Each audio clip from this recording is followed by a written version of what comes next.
Today we're looking at ROM Space Night, number 29 for the 29th of January.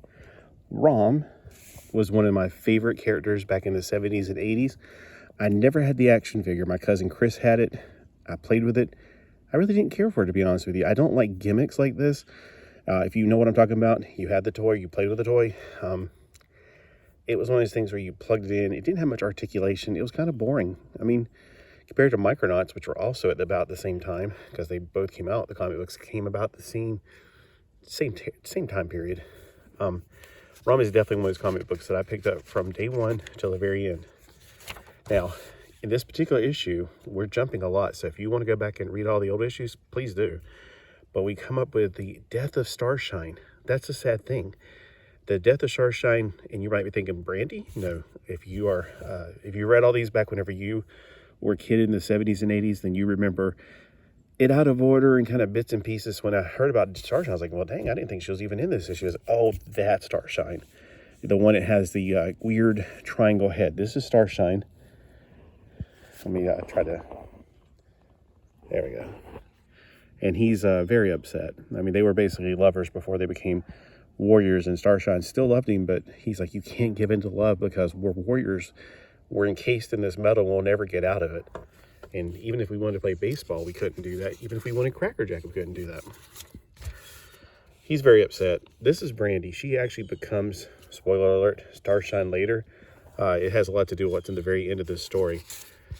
And her boyfriend's kind of happy, at the same time kind of sad.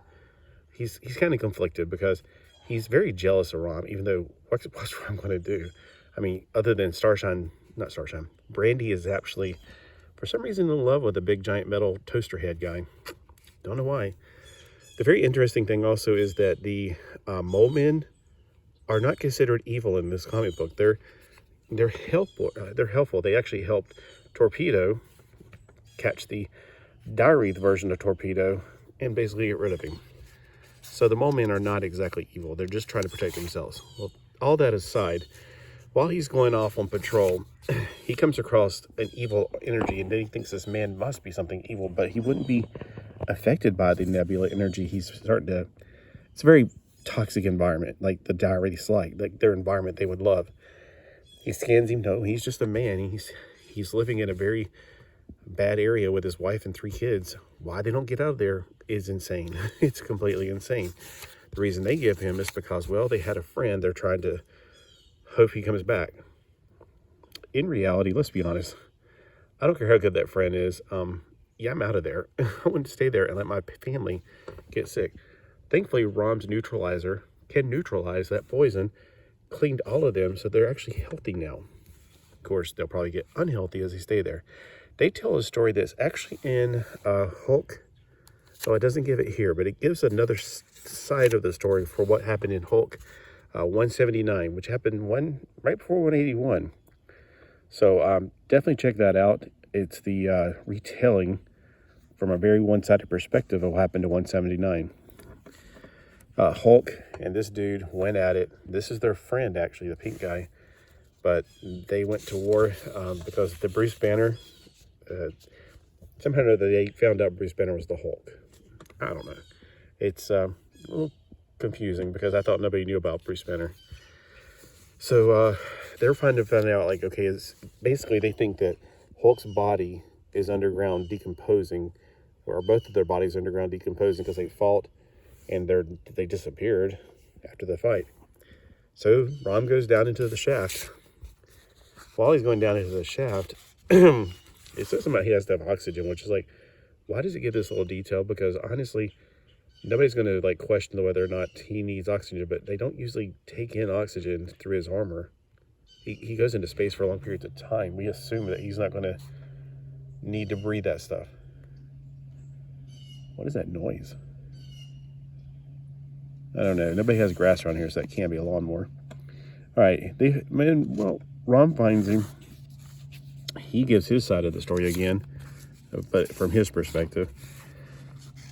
He became friends with Bruce. That's why I'm a little bit confused on this, because I've read 2 different sides of the story and I can't remember who gave what. But and then basically he thinks Hulk turned on him. He fought Hulk, and thought he won, but who knows where Hulk is.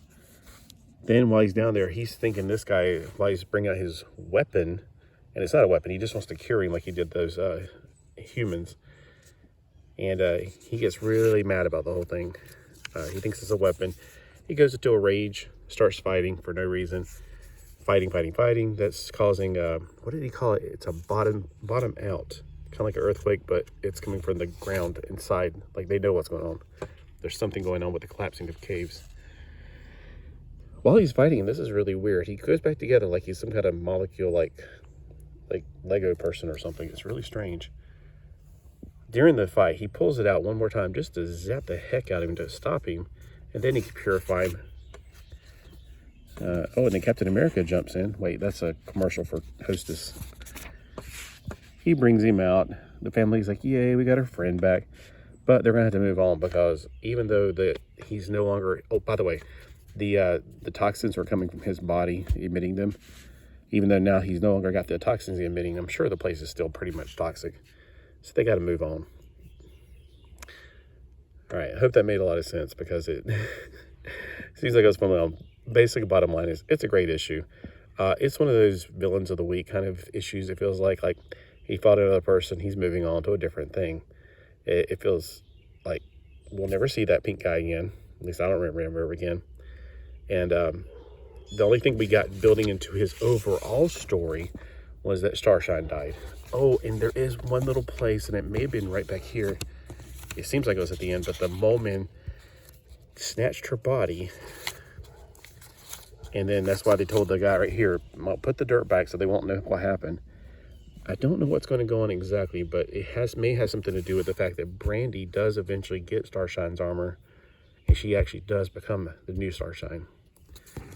And that her armor looks really cool whenever she, I guess, metamorphoses it.